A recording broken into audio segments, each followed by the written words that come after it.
Le mystère du pétrole américain. Pourquoi ils ne l'utilisent pas? Les États-Unis, ce géant économique, cette superpuissance mondiale, on les imagine facilement autosuffisants en tout, surtout en pétrole. Après tout, ils sont les premiers producteurs mondiaux, non? Eh bien, la réalité est plus complexe que ça. On va parler chiffres, on va parler stratégie, on va parler avenir énergétique. Bref, accrochez-vous, ça va décoiffer. Alors, installez-vous confortablement, montez le son, et plongeons ensemble dans les méandres de ce mystère pétrolier à l'américaine. Les États-Unis, producteurs mais aussi importateurs. Vous allez découvrir une réalité surprenante et complexe. Accrochez-vous bien, car les chiffres que je m'apprête à vous donner sont assez stupéfiants. Vous ne croirez pas vos oreilles. Figurez-vous que les États-Unis produisent chaque jour environ 12 millions de barils de pétrole. Oui, 12 millions, c'est colossal. Pour vous donner une idée, c'est l'équivalent de la production de la Russie et de l'Arabie Saoudite réunies. Imaginez la puissance énergétique que cela représente. On pourrait croire qu'avec une telle puissance de feu, les États-Unis n'ont besoin de personne d'autre pour alimenter leurs voitures, leurs avions et leurs usines. Mais ce n'est pas si simple. Et pourtant, il y a un mais, un gros mais. Un paradoxe qui mérite d'être exploré. Car en parallèle de cette production record, les États-Unis importent encore chaque jour près de 6 millions de barils de pétrole. Oui, 6 millions. Oui, vous avez bien entendu. C'est presque la moitié de ce qu'ils produisent. Comment est-ce possible? Pourquoi un pays qui pompe autant d'or noir sous terre a-t-il encore besoin d'aller en chercher ailleurs? La réponse est plus complexe qu'il n'y paraît. C'est là que les choses deviennent intéressantes. Préparez-vous à plonger dans les méandres de l'économie et de la géopolitique. Ce paradoxe américain, cette apparente contradiction, révèle en réalité des enjeux économiques et géopolitiques bien plus complexes qu'il n'y paraît. Les États-Unis doivent jongler avec plusieurs facteurs. La première chose à comprendre, c'est que tout le pétrole n'est pas créé égal. Il y a une grande variété de types de pétrole. Il existe différentes qualités de pétrole, du plus léger au plus lourd, et chaque type de brut a ses spécificités, ses avantages, ses inconvénients. Les raffineries doivent s'adapter à ces variations. Or, les raffineries américaines, ces immenses usines qui transforment le pétrole brut en essence, en diesel ou en plastique, ont été conçues à une époque où le pétrole américain était majoritairement lourd. Cela a influencé leur design et leur fonctionnement. Avec le temps, la donne a changé. Les technologies et les sources de pétrole ont évolué. L'exploitation du schiste, cette roche riche en hydrocarbures, a propulsé les États-Unis au rang de premier producteur mondial. Une révolution énergétique. Mais le pétrole de schiste est un pétrole léger, différent de celui que les raffineries américaines sont habituées à traiter. Cela pose des défis logistiques et techniques. Du coup, une partie de ce pétrole léger est exportée vers d'autres pays, tandis que les États-Unis continuent d'importer du pétrole lourd, plus adapté à leurs infrastructures. Un équilibre délicat. La géopolitique joue aussi un rôle crucial dans cette équation pétrolière. Les alliances et les tensions internationales influencent les décisions d'importation et d'exportation. En important du pétrole de différents pays, ils s'assurent une certaine indépendance vis-à-vis des aléas géopolitiques et des fluctuations des prix. Une stratégie de diversification essentielle pour la stabilité économique. Pétrole léger, pétrole lourd, une question de compatibilité. Ces deux types de pétrole, bien qu'ils partagent le même nom, sont en réalité très différents et nécessitent des approches distinctes pour leur traitement. On pourrait penser que le pétrole, c'est du pétrole, point final. Mais cette idée simpliste ne tient pas compte des nombreuses variables qui entrent en jeu. Mais en réalité, c'est beaucoup plus complexe que ça. Chaque type de pétrole a ses propres caractéristiques chimiques et physiques qui influencent la manière dont il doit être traité. Imaginez un instant que vous êtes un chef cuisinier et que vous avez l'habitude de travailler avec un certain type de farine. Disons une farine de blé tendre, idéale pour vos pâtisseries. Vous avez perfectionné vos recettes en fonction de cette farine spécifique. Et puis un jour, on vous livre une farine de blé dur, parfaite pour les pâtes, mais pas du tout adaptée à vos recettes habituelles. Vous vous retrouvez face à un dilemme. Vous allez devoir vous adapter, trouver de nouvelles recettes, ou bien continuer à importer votre farine de blé tendre, même si vous avez de la farine de blé dur en stock. Cela demande du temps, des efforts, et parfois des coûts supplémentaires. C'est un peu la même chose avec le pétrole. Les raffineries sont conçues pour traiter un type spécifique de pétrole, et changer ce type peut être très compliqué. Le pétrole léger, comme celui issu du schiste, est plus fluide, plus facile à extraire et à raffiner. Il est souvent préféré pour sa capacité à produire des carburants légers. Il permet de produire plus d'essence et de diesel. ce qui est très intéressant dans un contexte de forte demande pour ces carburants. Les raffineries peuvent ainsi répondre plus efficacement aux besoins du marché. Le pétrole lourd, en revanche, est plus visqueux, plus difficile à travailler. Il nécessite des équipements spécifiques et des procédés de traitement plus intensifs. Il nécessite des procédés de raffinage plus complexes et plus coûteux. Les raffineries doivent être équipées de technologies avancées pour traiter ce type de brut. Mais il permet de produire d'autres produits pétroliers, comme le fioul lourd utilisé dans l'industrie ou le bitume pour les routes. Ces produits sont essentiels pour de nombreuses applications industrielles et de construction.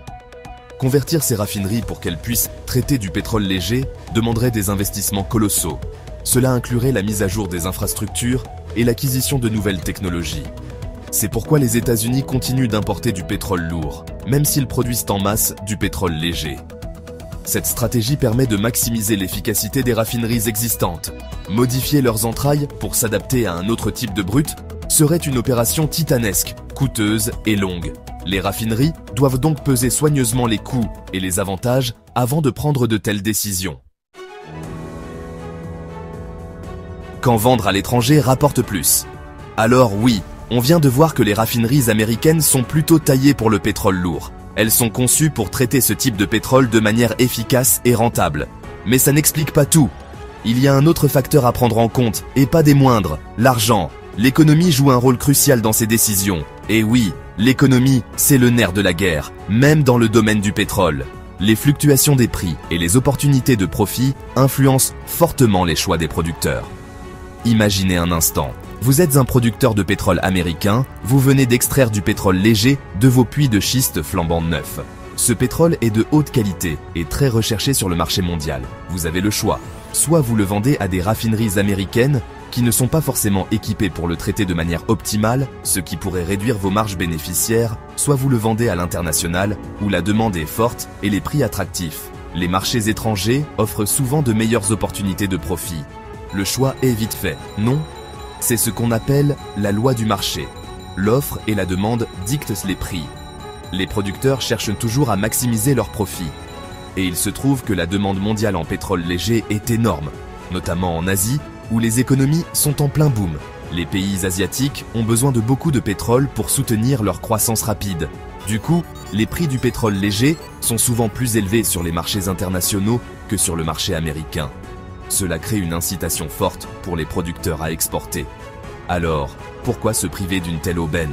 Les producteurs américains voient une opportunité de maximiser leurs revenus en vendant à l'étranger. Les producteurs américains n'hésitent pas à exporter une partie de leur production de pétrole léger, là où elle leur rapporte le plus. C'est une stratégie logique pour maximiser les profits. C'est une question de rentabilité, tout simplement. Les producteurs cherchent toujours à obtenir le meilleur retour sur investissement possible. Et puis, il ne faut pas oublier que les États-Unis sont un pays libéral. Les entreprises ont la liberté de choisir comment elles gèrent leurs ressources. Ce sont elles qui décident de ce qu'elles font de leur production, en fonction de leurs intérêts économiques.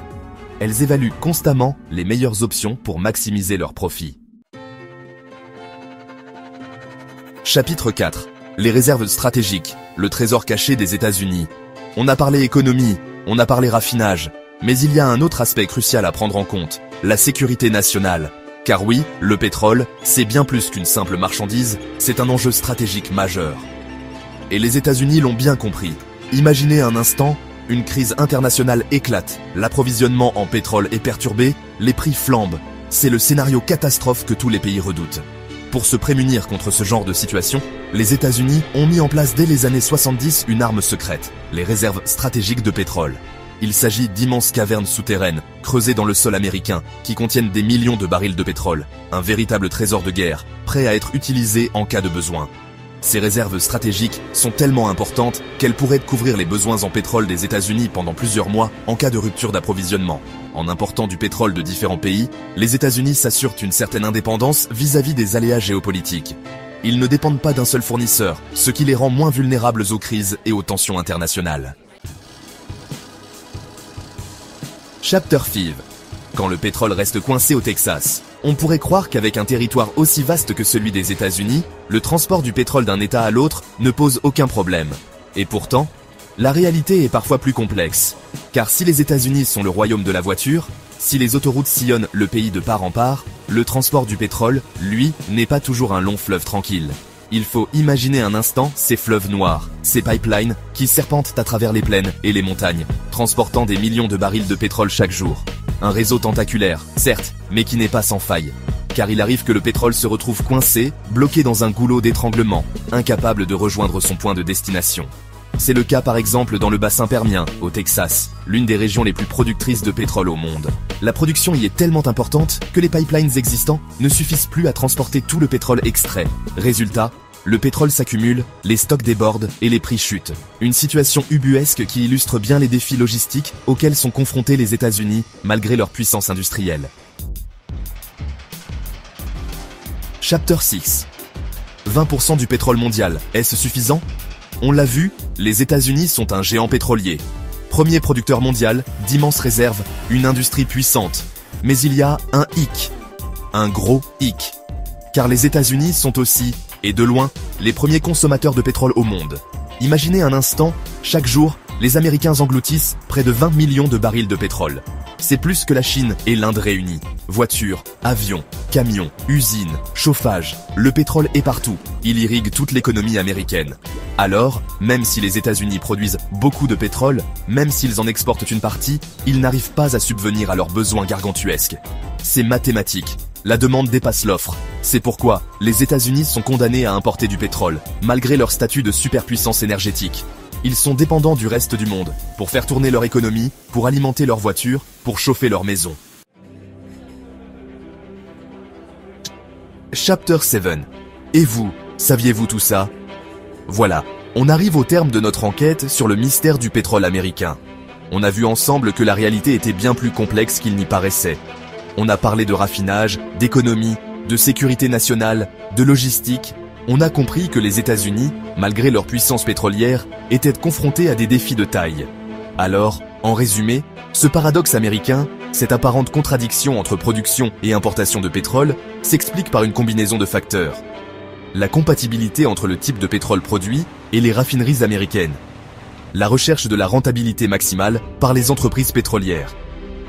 La volonté de diversifier les sources d'approvisionnement pour garantir la sécurité énergétique. Les défis logistiques liés au transport du pétrole sur le territoire américain. J'espère que cette vidéo vous a éclairé sur les enjeux complexes du pétrole aux États-Unis. N'hésitez pas à partager vos réflexions et vos questions dans les commentaires, j'y répondrai avec plaisir. Si vous avez aimé cette vidéo, n'oubliez pas de liker, de vous abonner à la chaîne pour ne manquer aucun de mes prochains décryptages. Et surtout, partagez-la autour de vous pour que le plus grand nombre puisse comprendre les rouages de ce monde fascinant et parfois opaque qu'est le pétrole. On se retrouve très vite pour une nouvelle plongée au cœur de l'actualité, avec un regard critique et sans langue de bois.